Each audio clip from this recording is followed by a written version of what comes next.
नमस्कार दोस्तों, आपका मेरे चैनल करंट अफेयर में स्वागत है। देश और दुनिया की नई नई खबरों को आप तक सबसे पहले पहुंचाना ही मेरा उद्देश्य है। आज अपने टॉपिक के द्वारा मैं आपको ऐसी राइड पर ले चलूँगी जिसे आप भूल कर भी नहीं भूल पाएंगे। ऐसी राइड के बारे में सिर्फ आपने सुना होगा, लेकिन आज आपको मेरी वीडियो के माध्यम से वह देखने को भी मिलेगी। इससे पहले कि मैं अपने टॉपिक की तरफ बढ़ूं, मैं आपको बता देना चाहती हूं कि कोलकाता पहले से ही मेट्रो के मामले में आगे रहा है। कोलकाता में सबसे पहले मेट्रो चली थी। भारत में सबसे पहली मेट्रो 1984 में चली थी और दिन था 24 अक्टूबर, और यह मेट्रो कोलकाता में ही चली थी। और आप लोगों की जानकारी के लिए यहाँ बताना चाहूँगी, उस समय यह मेट्रो एस्प्लेनेड और भवानीपुर के बीच चली थी। उस समय ईस्ट वेस्ट कॉरिडोर नहीं था, उस समय ये नॉर्थ साउथ कॉरिडोर के बीच में चली थी।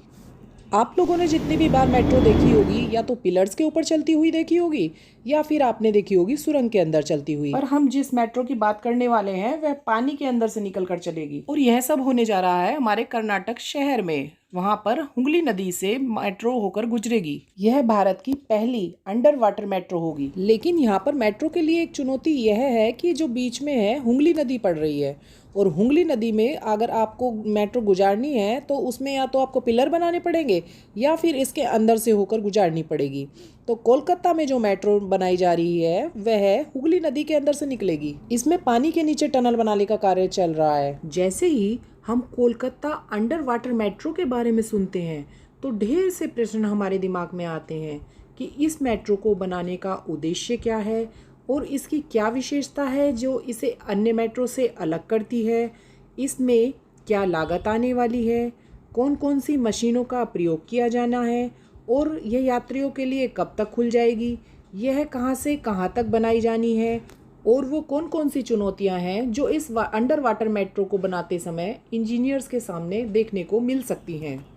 अपने सभी सवालों का उत्तर पाने के लिए और नई नई रोचक जानकारियां प्राप्त करने के लिए मेरी वीडियो के अंत तक बने रहना बिल्कुल नहीं भूलना है।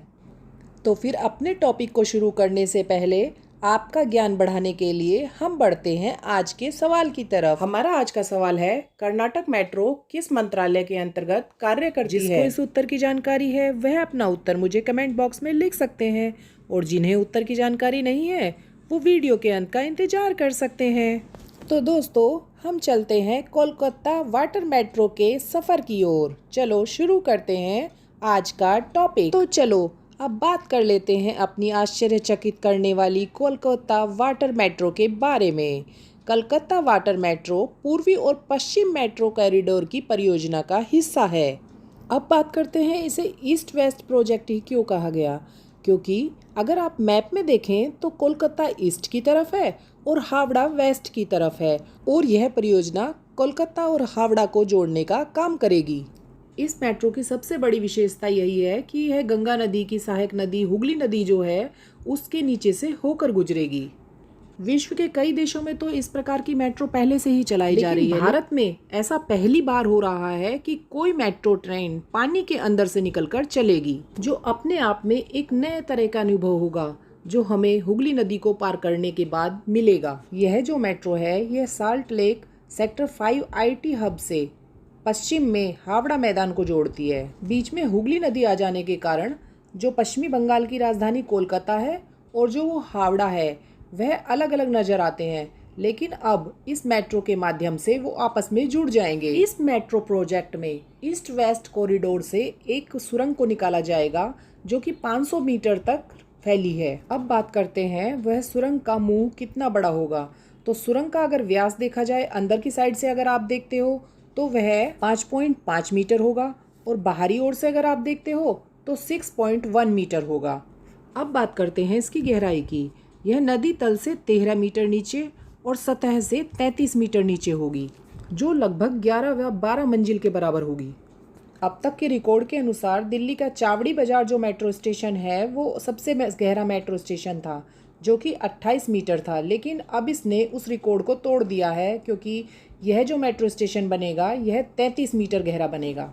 अगर देखें तो यह इंजीनियरों के द्वारा किए गए किसी चमत्कार से कम नहीं है। इस मेट्रो ट्रेन को चलाने के लिए कोलकाता मेट्रो ट्रेन कॉरपोरेशन ने 13 देशों में स्टडी की है, जब जाकर इसका डिजाइन तैयार किया गया है। इसके बनाने से भी ज्यादा इसके डिजाइन में टाइम लगा है। इसके डिजाइन में 360 दिन लगे हैं, जबकि इसके बनाने में 66 दिन का समय रखा गया है। और अब बात करते हैं इसमें लगने वाली लागत की। तो इसमें जो कुल लागत लगी है वह है 8.75 करोड़। अब बात करते हैं इसको बनाने के लिए कौन सी मशीनों का प्रयोग किया जाएगा। तो इसको बनाने के लिए TBM मशीन का प्रयोग किया जाएगा।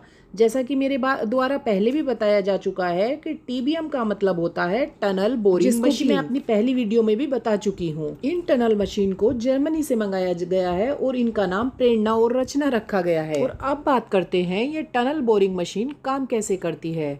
तो यह टनल बोरिंग मशीन अंदर की तरफ मट्टी को काटती जाती है, और जैसे ही वो मट्टी कट जाती है तो जो हिस्सा हमारा निर्मित हो जाता है उसे लॉक करती जाती है, जिससे कि उसके अंदर पानी ना जाए, और इस प्रकार से वह एक सुरंग का निर्माण करती हुई चलती जाती है। अब अगला प्रश्न जो हमारे दिमाग में आता है वह यह है कि ऐसा कौन सा मटेरियल लगाया गया होगा जिससे कि इसमें पानी की एक भी बूंद अंदर नहीं जाती है। तो इसमें फ्लाई ऐश और माइक्रोसिलिका से बने कंक्रीट के मिश्रण का उपयोग किया जाता है, जिसमें पानी बिल्कुल नहीं जाता है। और यह मिश्रण अगर पानी के संपर्क में आता भी है तो और ज़्यादा मजबूत हो जाता है। इसकी सबसे बड़ी विशेषता यही देखने को मिलती है। और अब बात करते हैं इस अंडर वाटर मेट्रो को बनाने में आने वाली चुनौतियों के विषय में। अंडर वाटर मेट्रो को बनाने में सबसे बड़ी चुनौती जो सामने आई वह थी पानी की समस्या। ये पानी जो अंदर आने से किस प्रकार रोका जाए। दूसरी समस्या जो सामने आई वो ये थी कि जिस स्थान पर यह मेट्रो बनाई जा रही थी उस स्थान पर बहुत सारी ऐतिहासिक इमारतें पड़ती थी। तो उन ऐतिहासिक इमारतों को नुकसान ना पहुँचे, इसके लिए ध्यान रखा गया था कि कहीं उनमें दरारें ना आ जाएं, कहीं वो ख़राब ना हो जाएं। इस अंडर वाटर मेट्रो का जो सबसे बड़ा लाभ कोलकाता वासियों को देखने को मिलेगा वो यह है कि जो हावड़ा और सयाजी के बीच जो सड़क से जो वो लोग यात्रा करते थे उसमें करीबन 1.5 घंटा लगता था, लेकिन अब यह समय घटकर 45 या 40 मिनट के लगभग हो जाएगा। और अब आप लोगों का अंतिम सवाल कि यह कब तक मेट्रो आम लोगों के लिए खोल दी जाएगी। तो इसका उत्तर है इसमें 4 स्टेशन जैसे एस्प्लेनेड, महाकरण, हावड़ा और हावड़ा मैदान पर ट्रायल रन पूरा हो चुका है। और जहां तक उम्मीद है आप इस वर्ष के अंत तक इस यात्रा का अनुभव ले सकते हैं। जहां तक मेरा अपना मानना है इस प्रकार की मेट्रो का सफ़र अपने आप में एक नया अनुभव होगा, अपने आप में आश्चर्यचकित कर देने वाला भी होगा। और आशा करती हूँ आप सबको इस मेट्रो पे सफ़र करने का मौका जल्द से जल्द मिले। और इसी आशा के साथ अब बढ़ते हैं वीडियो के अंत की तरफ। अपनी ओर से मैंने भरसक प्रयास किया है कि इस अंडर वाटर मेट्रो के बारे में आपको ज़्यादा से ज़्यादा जानकारी दे सकूं। अब आप सबको मेरे द्वारा दी गई है रोचक जानकारी कैसी लगी, कृपया मुझे कमेंट बॉक्स में लिखना ना भूलें। अब लौटते हैं आज के सवाल की तरफ। हमारा आज का सवाल था कोलकाता मेट्रो कौन सी मिनिस्ट्री के अंतर्गत आती है। तो इस प्रश्न का उत्तर है कोलकाता मेट्रो रेल मिनिस्ट्री के अंतर्गत आती है। केवल कोलकाता मेट्रो ही ऐसी है जो कि रेल मिनिस्ट्री के अंतर्गत आती है। बाकी सभी मेट्रो जितनी भी भारत में मेट्रो चल रही हैं ministry of housing and urban affairs के अंतर्गत आती हैं। चाहे हम बात करें दिल्ली मेट्रो की या नोएडा मेट्रो की या फिर कोच्चि मेट्रो की, और जितनी भी मेट्रो, बेंगलुरु मेट्रो हो या कोई भी मेट्रो हो, सब metro ministry of housing urban affairs के अंतर्गत आती हैं। इकलौती कोलकाता मेट्रो ही ऐसी है जो रेल मिनिस्ट्री के अंतर्गत आती है। और यह सबसे पुरानी भी मेट्रो है क्योंकि इसकी शुरुआत 1984 में की गई थी। और अब कोलकाता ने एक नया कीर्तिमान स्थापित कर दिया है, अंडर वाटर मेट्रो चलाने वाला पहला शहर बन जाएगा। अगर यह प्रोजेक्ट सफल होता है तो हो सकता है भविष्य में अन्य राज्यों में भी इसका अनुसरण किया जाए या अन्य राज्यों में भी इस प्रकार की मेट्रो चलाई जाए। मेरे द्वारा दी गई जानकारी आप लोगों को कैसी लगी मुझे कमेंट बॉक्स में लिखना ना भूलें। और मेरे साथ वीडियो के अंत तक बने रहने के लिए बहुत बहुत धन्यवाद। मेरे चैनल को लाइक, शेयर और सब्सक्राइब करना ना भूलें। धन्यवाद।